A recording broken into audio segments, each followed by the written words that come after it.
नमस्कार, आप देख रहे हैं 16 आने सच। मैं हूं नेहा शुक्ला। देश में कोरोना काल के चलते लगातार बेरोजगारी बढ़ रही है। अब वापस मजदूर अपने घरों की ओर पलायन करने लगे हैं।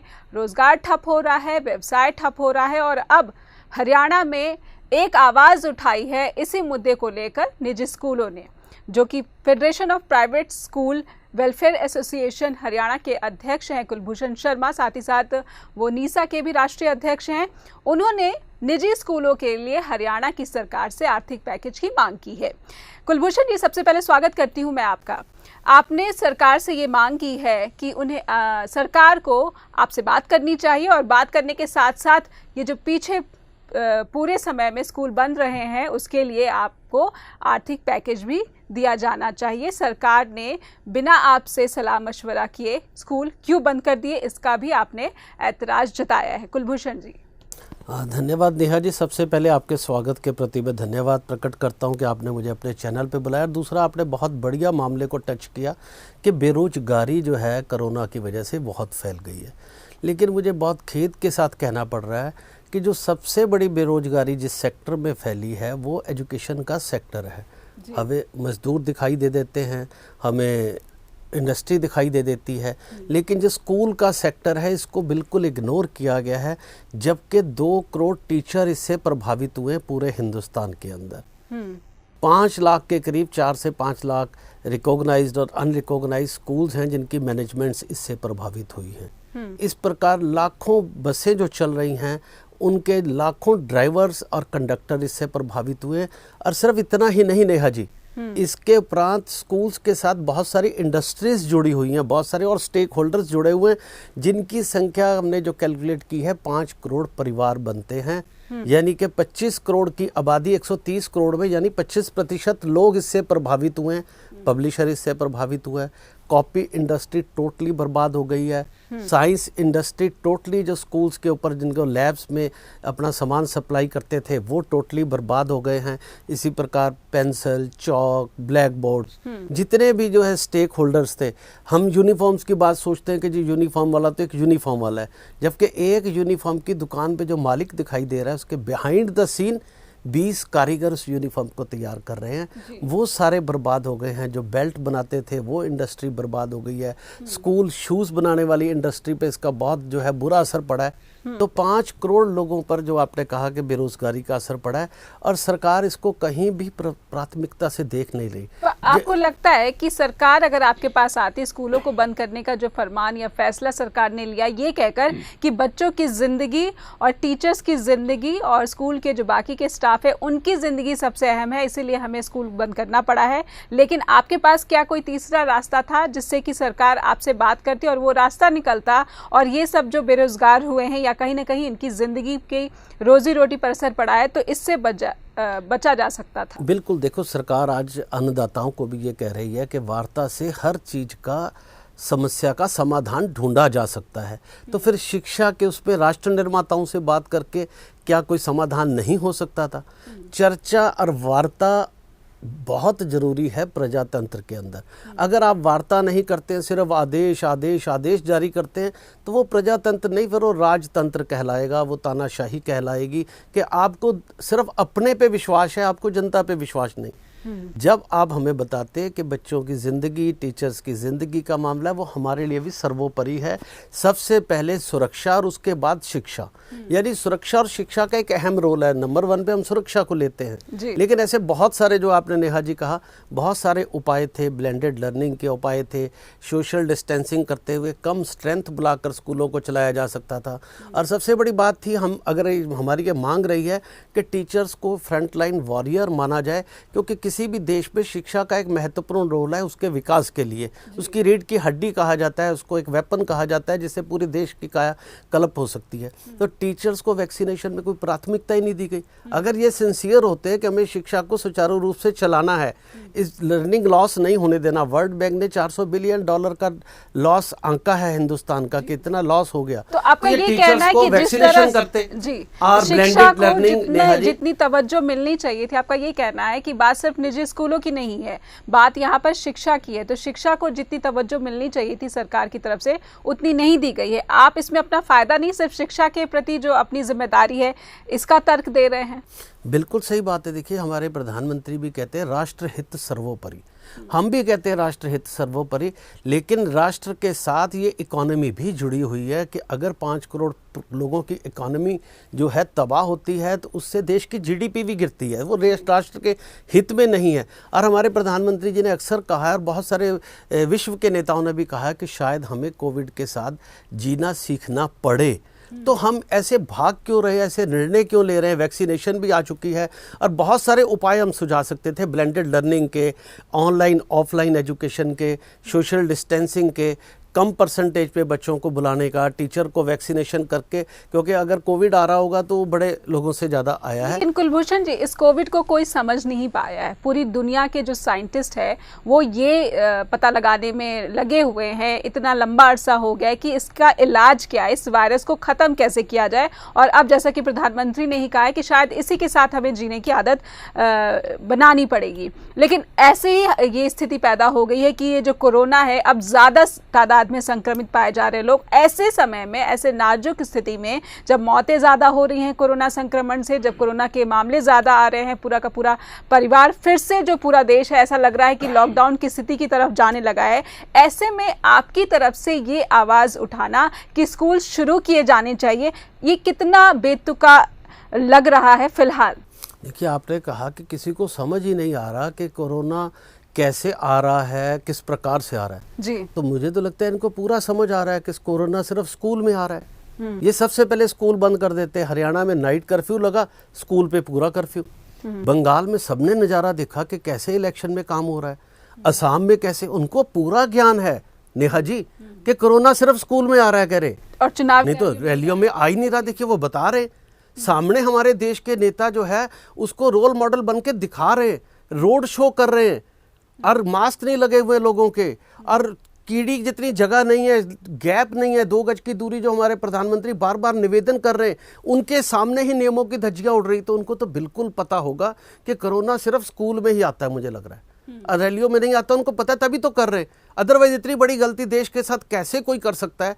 राष्ट्रहित हर एक के लिए सर्वोपरि है, सुरक्षा सबके लिए सर्वोपरि। फिर इस सुरक्षा से खिलवाड़ नहीं कर सकते। शायद उनको पता है कि कोरोना सिर्फ स्कूल में आता है। जी, लेकिन एक खबर ये भी आई है कि जो कंवरपाल गुर्जर हैं, जो हरियाणा के शिक्षा मंत्री हैं, उन्होंने कहा है कि वो आपसे बातचीत के लिए तैयार हैं। जो सुझाव आपके पास हैं वो अगर आप उनके पास लेकर जाएं तो बातचीत की जा सकती है। देखिए, कंवरपाल जी की मैं खुले दिल से तारीफ़ करता हूं कि इससे पहले भी उन्होंने कभी हमें बातचीत से मना नहीं किया। उनसे बहुत बार हमारी बातचीत हुई और उन्होंने हमेशा सकारात्मक रवैया उस पर दिखाया। लेकिन हमें खेद कहाँ पर हुआ या हमें आघात कहाँ पर पहुँचा कि इस बार हमें बिना पूछे, शायद शिक्षा मंत्री ऐसा ना करते, माननीय मुख्यमंत्री जी ने गुड़गांव में ऐलान कर दिया कि स्कूल बंद, कि 8वीं तक के स्कूल बंद। नेहा जी, क्या किसी साइंटिस्ट ने बताया कि 8वीं तक कोरोना आएगा, उसके बाद नहीं आएगा? फिर परीक्षा जो है वो कह रहे परीक्षा होगी और अब परीक्षाएं रद्द कर दी गई। अब परीक्षाएं रद्द हो गई जी। तो अगर परीक्षा रद्द होगी तो जो उनके पैसे हैं वापस किए जाएंगे। हमें तो कह दिया गया एनुअल चार्जेस ना लें, आप जो है सिर्फ ट्यूशन फी लें, ट्रांसपोर्ट चार्जेस ना लें, कितनी बातें की गई। तो क्या आप सीबीएसई बोर्ड, हरियाणा बोर्ड और स्टेट बोर्डों को भी कहेंगे कि भाई जो गरीब असक्षम लोगों के आपने पैसे ले लिए हैं, हमें तो कहा सक्षम से पैसे ले और सक्षम नहीं है उससे पैसे ना ले। तो बोर्ड को ऐसी हदायतें क्यों नहीं जारी की गई कि जो सक्षम है उससे बोर्ड फीस ले, अगर वो नहीं देता है तो उसको जो है परीक्षा से वंचित ना किया जाए। और अब जब आप परीक्षा ही नहीं ले रहे, आपका कोई खर्च नहीं होना, तो उनका सहसम्मान पैसा वापस कर दिया जाए। पता नहीं किस हालात में उन्होंने मजबूरी में दिया होगा, क्योंकि सरकार के आगे सभी मजबूर हैं कि अगर वो परीक्षा के लिए पैसे नहीं देंगे तो उनके बच्चों का भविष्य खराब हो जाएगा। अब स्कूल में वो नहीं देते तो सरकार ऑर्डर पास कर देती है कि इनको अगली क्लास में चढ़ा दिया गया, प्रमोट किया जाए, प्रमोट कर दिया गया। तो मेरी ये भी अपील है कि ये किस तरह से, मतलब शिक्षा मंत्री की मैं आग बात कहता हूँ, शिक्षा मंत्री हमेशा वार्ता के लिए तैयार है, हम उनसे अब भी बात करेंगे, वो करेंगे, हम उनको सुझाव भी देंगे। लेकिन हमें आघात इस बात का पहुंचा कि हमारी बहुत सारी मांगे जो हैं सरकार के पास पेंडिंग है और वो मुख्यमंत्री स्तर पर पेंडिंग है। मुख्यमंत्री ये मुख्य मांग कुलभूषण जी, आप क्या हमारे जो मंच है उसके जरिए उठाना चाहते हैं कि मुख्य मांग क्या है? जो आर्थिक पैकेज है, आपने खासकर ये एक मांगा है कि जो बस है, ड्राइवर है, उन सब के लिए एक बेरोजगारी भत्ता जो है गवर्नमेंट की तरफ से मिलना चाहिए। आपको लग रहा है कि ये जो मांग है ये सरकार मान लेगी? क्योंकि मुझे नहीं लगता कि इस तरह की मांगों पर सरकार कोई ध्यान देने वाली है। देखिए नेहा जी, हम स्कूल के लिए कोई आर्थिक पैकेज नहीं मांग रहे, हम कह रहे हैं स्कूल को आप 1 रुपया भी ना दीजिए। हमारी एक प्लेज बनी पड़ी होती है जो सिर्फ बैंक में पड़ी है और वो मुश्किल के समय टीचर सैलरी के लिए इस्तेमाल की जाती है। अच्छा। तो इससे ज़्यादा मुश्किल समय तो कहीं नहीं आएगा कि सारे धंधे खुले, फैक्ट्रियाँ खुली, मॉल खुले, जिम खुले, लेकिन स्कूल पूरा साल नहीं खुले और हमें ये आदेश दे दिया गया कि आप टीचर्स की सैलरी भी दे, कहाँ से दे, और जो फीस नहीं देता उसका नाम ना काटें, और जिन्होंने हमें पैसे नहीं दिए उनको बिना एसएलसी के गवर्नमेंट स्कूल में ट्रांसफ़र भी कर दिया गया। तो हम जो पैकेज मांग रहे हैं वो मांग रहे हैं ड्राइवर्स के लिए और टीचर्स के लिए। टीचर्स ईएसआई भी पे करती हैं और ईएसआई का मतलब ये होता है कि एक्सीडेंटली अगर कोई टीचर घर बैठ जाता है या उसके कोई फ्रैक्चर हो जाता है या हार्ट में प्रॉब्लम आ जाती है या कोई भी एक मेडिकल प्रॉब्लम आती है, तो मतलब एक्सीडेंटली घर बैठता है तो उसका सारा कंपनसेशन जो है वो सरकार पे करती है ईएसआई से। अब ये महामारी आज तक किसी को नहीं पता थी कि इस तरह की महामारी भी आएगी, कोरोना की तरह की, और राष्ट्रीय महामारी भी इसको घोषित किया गया। इसका मतलब जो घर में बैठा वो एक्सीडेंटली बैठा। तो सरकार को चाहिए, जब आपने इतना ईएसआई लिया हुआ है तो इस समय इन टीचर्स को, हमने लेबर मिनिस्टर संतोष गंगवार जी से भी हमारी टीम ने मुलाकात की और उनको कहा कि 6 मंथ सैलरी जो है टीचर को ईएसआई मिलनी ईएसआई के थ्रू मिलनी चाहिए। उन्होंने 3 महीने की बात मानी और फाइल भी चलाई, जो आगे जाकर शायद अमित शाह जी पे पेंडिंग है या किस स्तर पे पेंडिंग है उसकी अभी हमें जानकारी नहीं है। तो हम जो पैकेज की मांग कर रहे हैं, हम सिर्फ ड्राइवर्स के लिए, देखिए वो इकोनॉमिकली वीकर सेक्शन से आते हैं। 20 लाख करोड़ का पैकेज जो है प्रधानमंत्री ने अनाउंस किया, तो ये जो 2 करोड़ टीचर, यहाँ जो लाखों ड्राइवर्स है, क्या इनके लिए 1 रुपया भी उसमें नहीं बनता? नेहा जी आप बताइए, क्या ये इस देश के वासी नहीं है? अब जो बजट प्राइवेट स्कूल के टीचर हैं वो तो पहले ही ईडब्ल्यूएस के दायरे में आते हैं और सरकार कह रही है हम गरीबों की बहुत मदद कर रहे हैं, तो क्या इनके लिए 1 रुपये? और मैं आपको एक और बात बताऊंगा, तो ये बजट जो प्राइवेट स्कूल है कुलभूषण जी, क्या आप उनकी एक लिस्ट है आपके पास कि इन स्कूलों को ये मिलना चाहिए, या फिर ये पूरा जनरलाइज जितने प्राइवेट स्कूल हैं उनके लिए आपने ये मांग की है? देखिए 2 तरह की बातें हैं। बजट प्राइवेट स्कूल, अभी सेंटर स्क्वायर फाउंडेशन ने एक रिपोर्ट पब्लिश की है जिसमें नीति आयोग के लोग भी थे कि 70% हिंदुस्तान के स्कूल 1000 रुपये से कम फीस पे चलते हैं जी। और बजट प्राइवेट स्कूल की हमारी परिभाषा यह है कि जो आम आदमी समझता है कि सबसे कम खर्चे पे गवर्नमेंट स्कूल चलता होगा, उसकी बिल्डिंग भी जर्जर है और वहाँ सबसे कम खर्चे पे, हम कहते हैं जो गवर्नमेंट पे पर चाइल्ड एक्सपेंसेस आते हैं उससे कम पर जो चलता है वो बजट प्राइवेट स्कूल है। तो बजट प्राइवेट स्कूल 70%, तो मैंने ये कहा जो हाई एंड स्कूल हैं वो कुल मिलाकर 4% के करीब इंडिया में हैं। उनमें भी एक प्रॉब्लम आ रही है, जो 4% high and school private school है। हाँ, प्राइवेट स्कूल जो हाई एंड स्कूल है उनमें भी जब ट्रांसपोर्ट चार्जेस का मसला आया और एनुअल चार्ज नहीं मिले तो काफ़ी लोगों की, ड्राइवर्स की नौकरी गई है। तो हम कह रहे हैं कि ऐसे ड्राइवर्स को, और तेलंगाना सरकार ने एक बहुत अहम और बढ़िया फैसला लिया, उन्होंने एक उदाहरण पेश की है कि प्राइवेट स्कूल्स के टीचर्स को, पहली बार मैं साधुवाद देता हूं और उसका पूरा राष्ट्रीय स्तर पे धन्यवाद करता हूं वहां के मुख्यमंत्री जी का, कि उन्होंने 2000 रुपया प्रति माह और 25 किलो चावल की घोषणा की है प्राइवेट स्कूलों के राष्ट्र निर्माताओं के लिए। देखिए जो राजगुरु हैं, राजगुरु गवर्नमेंट स्कूल के टीचर हैं, उनको तो सैलरी आ रही है और हम राजगुरु नहीं हैं क्योंकि हम प्राइवेट गुरु समझ लो या प्राइवेट राष्ट्र निर्माता। पर आप राष्ट्र निर्माता तो हैं, लेकिन हमें प्राइवेट राष्ट्र निर्माता कहा जाता है कि मतलब कि प्राइवेट स्कूलों के टीचर को एक डिस्क्रिमिनेशन, जो मुनाफा कमाते हुए शिक्षा देते हैं। नहीं, मुनाफा मैं नहीं कहता कि मुनाफे की आपने बात छेड़ दी। आप यहाँ पर जाकर एक आरटीआई डालें और रिजर्व प्राइस जो है, जो गवर्नमेंट ने लैंड रखी है उसका रिजर्व प्राइस आप चेक कर लें, 200 करोड़ का रिजर्व प्राइस है। मुनाफा कौन खा रहा है इसका निकालना तो चाहिए ना। मैंने आपको बताया कि 70% स्कूल 1000 रुपये से कम फीस पे, वो कितना मुनाफा कमा रहे होंगे? तो आपकी ये मांग 70, अगर सिर्फ हरियाणा की बात की जाए तो कितनी तादाद है ये बजट स्कूलों की जिसके लिए आप ये मांग कर रहे हैं कि राहत मिलनी चाहिए? ये 80 से 85%, और जो ड्राइवर बड़े स्कूलों को भी बेरोजगार हुए हैं उनके लिए भी हम स्कूल के लिए 1 रुपए की भी मांग नहीं कर रहे हैं। स्कूल के लिए जो हम मांग कर रहे हैं कि बहुत सारे स्कूल रेंट पे चल रहे हैं और जब बसेस खड़ी हैं, ट्रांसपोर्ट के पैसे नहीं आ रहे, तो उनकी जो है मोरिटोरियम जो बस लोन्स का था वो पिछले साल सितंबर तक था। हम चाहते हैं उसका मॉरिटोरियम अगले सितंबर तक बढ़ा दिया जाए, नंबर 1। नंबर 2 में मांग कर रहे हैं जब बस खड़ी है तो उसकी लाइफ काउंट होती है नेहा जी, कि 10 साल में वो बस एनसीआर में, जैसे आप हैरान रहोगे कि जींद को एनसीआर में लिया हुआ, वहाँ क्या फैसिलिटी है एनसीआर की। एनसीआर की कल्पना हम गुड़गांव नोएडा से करते थे, जींद क्या उनके समकक्ष खड़ा है? तो वहाँ 10 साल में बस जो है वो डेड हो जाती है, उसकी लाइफ खत्म हो जाती है। तो हम कह रहे हैं जब वो बस खड़ी है, जितने पीरियड खड़ी है उसकी लाइफ एक्सटेंड कर दी जाए। तो ये लॉजिकल मांग है।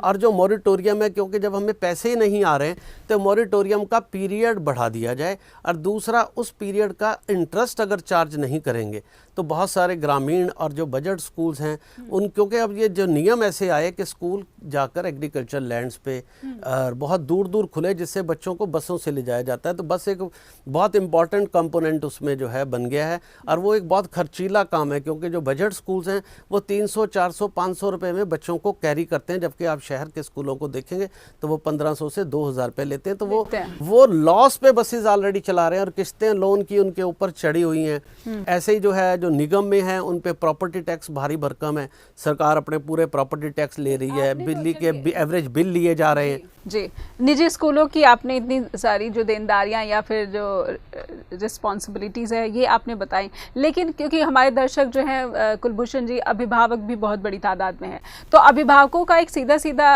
अभिभावक की जो संवेदनाएं हैं, जो भावनाएं हैं, वो क्यों निजी स्कूलों के खिलाफ जाती हैं मैक्सिमम? वो इसीलिए क्योंकि निजी स्कूलों की बार बार ऐसी खबरें आती हैं कि आप मनमानी तरीके से पैसे बढ़ा देते हैं, डिफरेंट एक्टिविटीज़ के नाम पर स्टूडेंट से फीस ली जाती, कुछ भी जो एक्स्ट्रा एक्सपेंसेस है वो स्टूडेंट की फीस से जोड़ दी जाती है। तो आपको इसी वजह से अभिभावकों का साथ नहीं मिल पाता और कहीं ना कहीं एक बड़ी तादाद में जो जनता है उसका भी साथ नहीं मिल पाता। ऐसे में आपसे लोग खुद को जुड़ा हुआ महसूस नहीं करते। कुलभूषण जी, देखिए आपका एक रेगुलराइजेशन जो काम आपका है, एक जवाबदेही जो है, ये स्कूलों की मनमानी पर रोकथाम की भी बनती है। आपकी बिल्कुल सही बात है कि अभिभावकों का जो रिलेशन खराब, थोड़ा खाई क्यों बनी, उस पर भी गवर्नमेंट और उसके आदेश या उनकी चुप्पी उस पर जो है एक कारगर उसने काम किया है।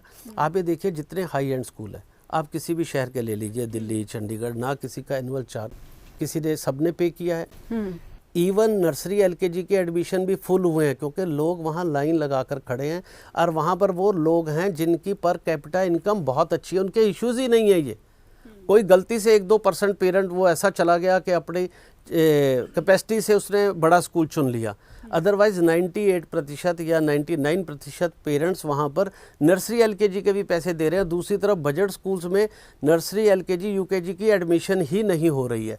तो रही अभिभावकों के लिए जो प्राइवेट स्कूल्स हैं, क्या इन हाई एंड प्राइवेट स्कूल्स पर आपका कोई जो रूल है या रेगुलेशंस है वो प्रभावी नहीं होता? यहाँ पर वो क्यों अपनी मनमानी करते हैं? देखिए, जो स्कूल चलते हैं वो पेरेंट्स और स्कूल के मैनेजमेंट में चलते हैं, उनके विश्वास पे चलते हैं। वहाँ पर पेरेंट्स को नहीं है दिक्कत नेहा जी। कोई, मैंने कहा 1% लोगों को दिक्कत हो, आप मुझे बताइए कि किसको कहाँ दिक्कत है। हाँ, कोई अगर 100% फीस बढ़ा दे तो तब इंसान, क्योंकि उसको ये वो सोच के चलता है कि मेरे स्कूल की फीस मैक्सिमम 10 से 15-20%, इससे ज़्यादा किसी कीमत। तो आपको लगता है वहाँ ज़रूरत ही नहीं है कोई रेगुलेशंस की?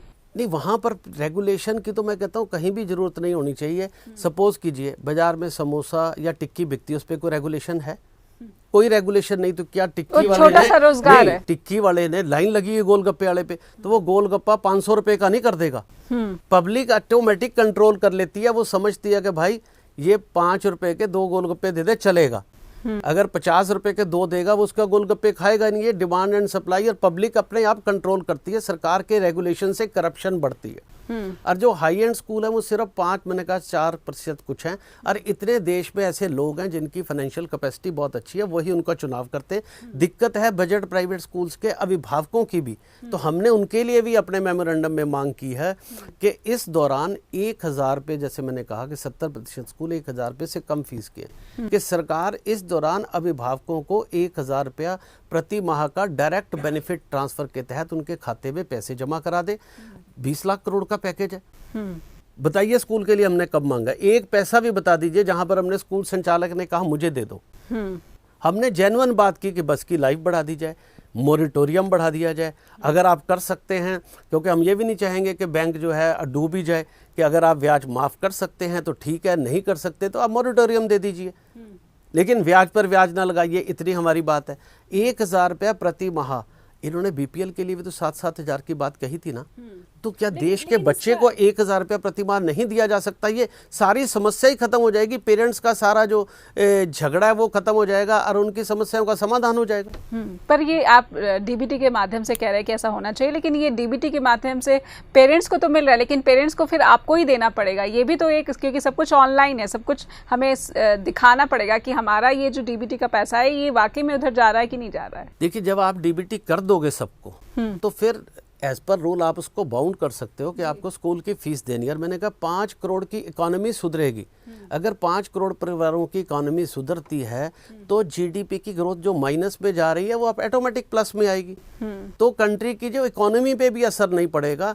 और ये इन्हीं का पैसा है, 20 लाख करोड़ में 1 लाख करोड़ अगर बच्चों को दे दिया जाता है शिक्षा, यानी 20वें नंबर पे भी एजुकेशन नहीं, आप ये बताइए, 20वें नंबर पे भी एजुकेशन नहीं। और ये कहा जाता है कि जो देश के बच्चे भावी नागरिक हैं, 2020 एजुकेशन पॉलिसी में कहा जा रहा है कि फाउंडेशनल जो एजुकेशन है उस पर सबसे ज़्यादा स्ट्रेस देना है।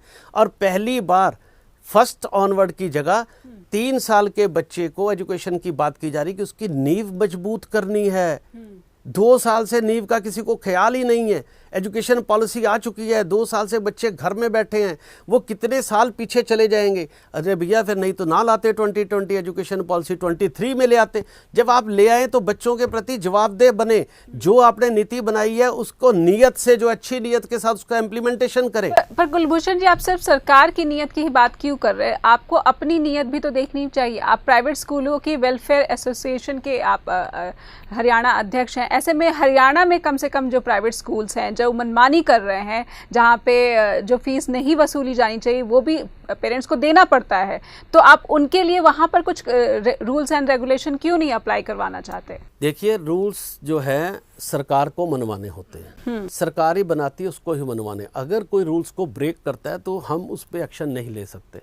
हम उसको सामाजिक तौर पे समझा सकते हैं, जो हम उसको समझाने का काम करते हैं। लेकिन रूल के हिसाब से सरकार को काम करना है। अगर कोई काम ऐसा कर रहा है, रही हमारे, क्या आपने कभी ऐसी रिकमेंडेशन सरकार के सामने रखी? आपने कभी ऐसी रिकमेंडेशन, सिफारिशें की सरकार के सामने कि फलाना निजी स्कूल है वो जो तय मापदंड है उनके अकॉर्डिंग, उनके अनुसार नहीं चल रहा है तो इसके खिलाफ कार्रवाई की जानी चाहिए? नेहा जी, बड़ा स्पष्ट काम है कि हम फॉर्म नंबर 6 भरते हैं दिसंबर में, जिसमें हम पिछले साल की फीस और इस साल कितनी हाइक कर रहे हैं वो मेंशन करते हैं, और गवर्नमेंट उसको अप्रूव करती है। अगर अप्रैल तक वो उसको अप्रूव नहीं करती है, कोई उस पर ऑब्जेक्शन नहीं करती है, तो अप्रूव्ड मानी जाती है। इस बार भी जो है सबने फॉर्म नंबर 6 भरा। अब बताइए, अप्रूव मान लो आप सरकार हो, आपने करना है, तो मैं कैसे उस पर जो है इंटरफेयर कर सकता हूँ? मुझे तो हर एक का डाटा नहीं पता। यदि सरकार ने ही उसको अप्रूवल दी हुई है ना, फिर अब उसने कैसे अप्रूवल दी वो जनता सरकार से पूछे। तो सरकार, देखो, क्रेडिट भी सरकार का, और अगर जो है जवाबदेही भी सरकार की। और बाकी आपने कहा कि एसोसिएशन इस पे क्या करती है। हमने देखो ब्लेंडेड लर्निंग के लिए नीसा की तरफ से 1000 स्कूलों को फ्री वर्कशीट प्रोवाइड करने की बात शुरू कर दी है। 1000 स्कूलों को, जिसमें हरियाणा में भी 100 से 200 स्कूलों को फ्री वर्कशीट, जिसकी काफ़ी कॉस्ट है, वो हम प्रोवाइड करेंगे। तो ताकि वर्कशीट का क्या काम है, रोल क्या है? जैसे बच्चे स्कूल नहीं आ पा रहे हैं तो उनके पेरेंट आकर वो हमको उसमें होमवर्क दे देंगे और वो अपने घर ले जाएगा और बच्चे से काम करवा के स्कूल में बड़ा आदमी ही डिपॉजिट कर देगा, सिंगल आकर, और उसको हम चेक करके उसकी रिपोर्ट तैयार कर देंगे, ताकि उसका राइटिंग स्किल जो है वो उससे दूर ना हो, अपनी स्टडी से दूर ना हो। तो वो सारी वर्कशीट हम फ्री ऑफ कॉस्ट जो है प्रोवाइड कर रहे हैं। दूसरा, हम अपने सारे स्कूलों को नीसा की तरफ से डिजिटल करने जा रहे हैं, जिसका खर्चा 1 लाख से 3, 4, 5 लाख होता है। तो नीसा अपने सभी स्कूलों को फ्री करने जा रही है डिजिटल। ये कोई आसान छोटा काम नहीं है, हम अपनी तरफ से जो कर रहे हैं। डिजिटल होते ही ऑनलाइन एजुकेशन जो बजट स्कूल नहीं दे पा रहे वो दे पाएंगे, ये वो देने लगेंगे। वो बहुत बड़ा स्टेप है। हरियाणा में कितने स्कूलों को इससे लाभ होगा? इससे हरियाणा के अगर जितने स्कूल हमसे जुड़े हैं वो उसका लाभ लेना चाहें तो वो उसका लाभ ले सकते हैं, किसी से एक पैसा। तो ऐसे स्कूलों से जो दर्शक हमें देख पा रहे हैं, तो कुलभूषण शर्मा जी की जो बात है उससे ये वो जान ले कि उनके स्कूलों तक भी ये फैसिलिटी पहुंचेगी और उनकी कक्षाएं भी डिजिटल होंगी। जी कुलभूषण जी, आपको बीच में ही रोक दिया था मैंने, आप अपनी बात पूरी करिए। तो इसके बाद भी हमने गुणात्मक शिक्षा के लिए, हमारा ये मानना है कि बच्चे का शिक्षा का अधिकार नहीं, गुणात्मक शिक्षा का अधिकार है। शिक्षा का अधिकार, नेहा जी आप बताएं, कब नहीं था इस देश में? Free and compulsory education act था। आज से आप 5 साल पहले, 10 साल पहले भी जाएं तो सरकारी स्कूल में जाके आप फ्री पढ़ सकते थे, 5 रुपए दे के, 10 रुपए दे के, जस्ट फ्री था। अब 5-10 रुपए ही खत्म हुए हैं ना। तो वो पहले भी था। बच्चे को चाहिए, आज जो मिलेनियम गोल तय किया गया है, SDG सस्टेनेबल डेवलपमेंट गोल, जो यूनिवर्सली तय किया गया, वो किया गया क्वालिटी एजुकेशन का। मैं कहता हूं कि बच्चे का राइट टू क्वालिटी एजुकेशन का हक है। उसको क्वालिटी एजुकेशन मिलनी चाहिए, ना कि अक्षर ज्ञान। ये पहले चला करता था कि पढ़ना लिखना सीखो और दिखाते थे पेंटर बन गया। अरे ये करो ना ऐसी एजुकेशन जिससे आदमी साइंटिस्ट बने, आप इसरो में जाओ, देश के लिए अच्छे अच्छे डॉक्टर्स बने। ये कभी ऐड में नहीं दिखाया गया जी। फिर चला मुरली मनोहर जोशी की टाइम पे स्कूल चले, हम बहुत ऐड चलती थी, और आज स्कूलों को ही ताले लगा दिए गए। बताओ, अपने ही नारों को सरकार ने पता नहीं किस नियत से जो यानी बिना स्टेक होल्डर से बातचीत किए हुए सरकारें फैसला कर रही हैं, चाहे वो केंद्र की सरकार हो चाहे हरियाणा की सरकार। और नेहा जी आप ही बताइए, क्या सरकार को बात नहीं करनी चाहिए थी? अगर इतने ऑप्शन हम सुझा रहे हैं तो क्या हमसे बात करने में हम कोई गलत ऑप्शन देते हैं? और हमने ये भी कहा, अगर हम सरकार, मैंने हरियाणा को एक फार्मूला दिया कि माननीय अनिल विज जी स्वास्थ्य मंत्री हैं, उनकी भी सोच बहुत सकारात्मक है, हमारी उनसे भी बात हुई है। हमारे शिक्षा मंत्री जी भी, तो उन्होंने कहा कि वो इस मसले पर आपका समर्थन, उन्होंने कहा समर्थन नहीं, उन्होंने कहा कि मैं शिक्षा मंत्री जी से भी बात करूंगा और मुख्यमंत्री जी। मैंने उनसे एक फार्मूला दिया कि विज साहब आप भी बैठिए, शिक्षा मंत्री जी भी बैठे, क्योंकि स्वास्थ्य से भी जुड़ा हुआ मामला है, एजुकेशन से भी, और माननीय मुख्यमंत्री जी भी बैठे, और बीच में हमें लेकर बात करें। अगर हम आपको कन्विंस कर देते हैं तो आप हमारी बात मान लेना, अगर आप कन्विंस करोगे। पर इसमें अभिभावकों को भी शामिल, हाँ अभिभावकों को भी शामिल किया जाए, बिल्कुल ठीक है, वो भी शिक्षक को भी, क्योंकि देखो शिक्षक का भी बहुत नुकसान हो रहा है। तो शिक्षक को, अभिभावक को, तो फिर जो एक फार्मूला निकल के आएगा उस पे हम सब सहमत होंगे। हम कहीं रिजिड नहीं है, हम राष्ट्र निर्माता हैं, हम राष्ट्र हित में ही बात करेंगे, हम बच्चों के हित में बात करेंगे, सुरक्षा के हित में। हम कहीं पर भी अड़ियल रवैया नहीं अपनाएंगे, हम सिर्फ वार्ता और संवाद चाहते हैं और समाधान चाहते हैं, और समाधान चाहते हैं। बहुत बहुत शुक्रिया कुलभूषण जी, आपने बहुत ही अच्छी बातें भी हमारे दर्शकों के लिए बताएं कि उनको क्या आने वाले दिनों में, जो अगर निजी स्कूल के अध्यापक या फिर जो अभिभावक जुड़े हुए हैं, उनको ये पता चला कि आने वाले दिनों में हो सकता है जो निसा से जुड़े हुए हैं उनके जो कक्षाएं हैं वो डिजिटल हो जाए। और हरियाणा की सरकार को कौन कौन से सुझाव ये निजी स्कूल के जो वेलफेयर एसोसिएशन के अध्यक्ष हैं हरियाणा इकाई के, वो दे रहे हैं। और आने वाले वक्त में हम ये उम्मीद करेंगे कि शायद जो अभिभावक, जो स्टेक होल्डर हैं, जो टीचर्स हैं, जो प्राइवेट स्कूल चला रहे हैं, वो और सरकार, ये सभी के साथ एक अहम बैठक होगी और उसमें इस कोरोना काल में जो समाधान निकाला जा सकता है उस पर कोई एक सकारात्मक जो है स्टेप या फिर फैसला लिया जा सकेगा। फिलहाल 16 आने सच में इतना ही। नमस्कार। धन्यवाद नेहा जी।